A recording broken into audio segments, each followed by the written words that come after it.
என்றும் நான் செல்ல மாட்டேன்.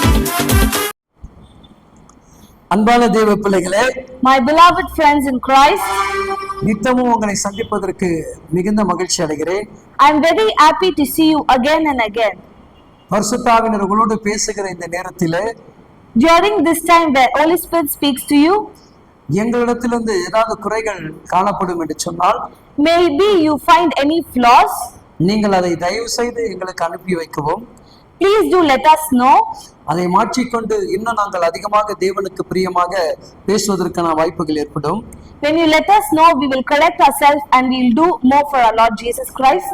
ஒருவேளை இங்கிலீஷில் தப்பு தவறும் இருந்தாலும் சரி, maybe you find any fault while speaking in English, தெலுங்குல தப்பு தவறுமாக இருந்தாலும் சரி, maybe in Telugu while we are speaking we do any mistakes. இவை அனைத்தும் தேவ பிள்ளைகளை எடுத்து பயன்படுத்திக் கொண்டிருக்கிறோம்.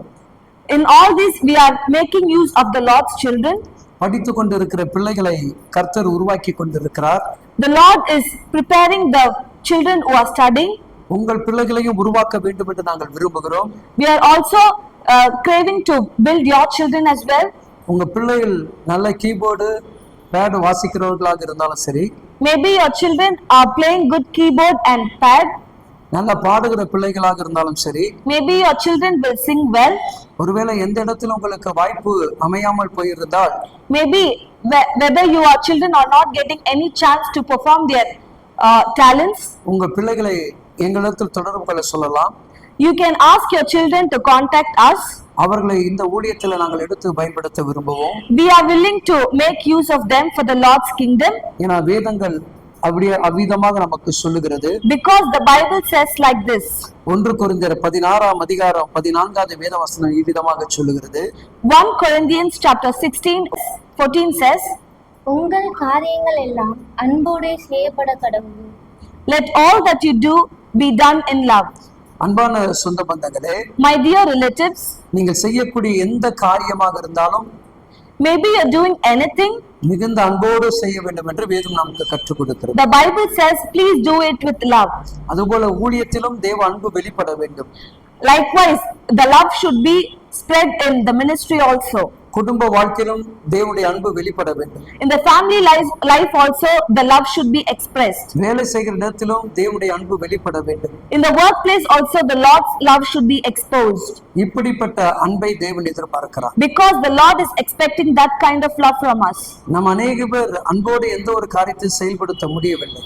because many of us cannot perform anything with love. நாம் கோபப்படுகிறோம், எரிச்சல் அடைகிறோம். we are getting angry and irritated. பலருடைய இருதயத்தை காயப்படுத்துகிறோம். we are hurting many of them. ஒருவேளை நம்ம நேசிக்கிற அன்பாக இருந்தால், அந்த அன்பு ஏதோ ஒரு தவறு செய்து விட்டால் அந்த தவறை சுட்டி காட்டிக் கொண்டே இருக்கிறோம். because when somebody loves us and when they do something wrong, we are just pinpointing them. அதை மன்னிக்கக்கூடிய மனப்பக்குவம் நம்மிடத்தில் இல்லை. because we don't have that thing to forgive them. அதை விட்டு கொடுத்து அவர்களோடு கூட இணைந்து பணியாற்றக்கூடிய எண்ணம் நம்மிடத்தில் இல்லை. we do not have a heart and mind to forgive them. சிந்தித்து பாருங்களேன். think and see. அநேக திருச்சபைகள் இது நடந்து கொண்டிருக்கிறது. in many churches we can see that. அநேக சபை விட்டு சபை நாம் மாறிக்கொண்டிருக்கிறோம். we are going from church to church. நாம் சொல்லக்கூடிய காரணம் என்ன? the reason what we are saying is, அங்க அன்பு இல்லை என்று சொல்லுகிறோம். we are saying that there is no love there.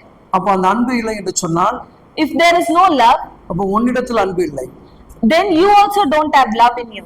என்னிடத்தில் அன்பு இருந்தால், if we have love in me, பிறரை அழகாக நான் நேசிக்க ஆரம்பிச்சிடுவேன். I will love each and everyone with kindness. இயேசுவிடத்தில் அன்பு இருந்ததனால்தான் Jesus Christ has love within him. அநேகரை நேசிக்க ஆரம்பித்தார். He loved everyone. இயேசுடைய அன்பு ஆனதுதான் Jesus Christ's love, குற்றவாளிகளை மன்னிக்க வைத்தது. he forgave all the sinners. இயேசுடைய அன்புதான் Jesus love, விபச்சார ஸ்திரியை மன்னிப்புக்கு உருவாக்கியது. he forgave all those who did prostitution. இயேசு கிறிஸ்துடைய அன்புதான் Jesus Christ's love, ஒரு கல்வனை மன்னித்தது. he forgave that bad man. இயேசு கிறிஸ்துடைய அன்புதான் Jesus Christ's love, தன்னை சிலுவையில் ஒப்பு கொடுக்கப்பட்ட ஜனங்களை மன்னித்தது. he loved the children who forgive them on the cross. ஏன்னா அவர் அன்பாக இருந்தார். because he was filled with love. நீயும் அன்பாக இருப்பாய் என்று சொன்னால், if you also are filled with love, உனக்குள்ள உண்மையான அன்பு இருக்கும் என்று சொன்னால், if you have true love within you, நீ எல்லாரையும் நேசிக்க முடியும். you will love everyone with your whole heart and mind.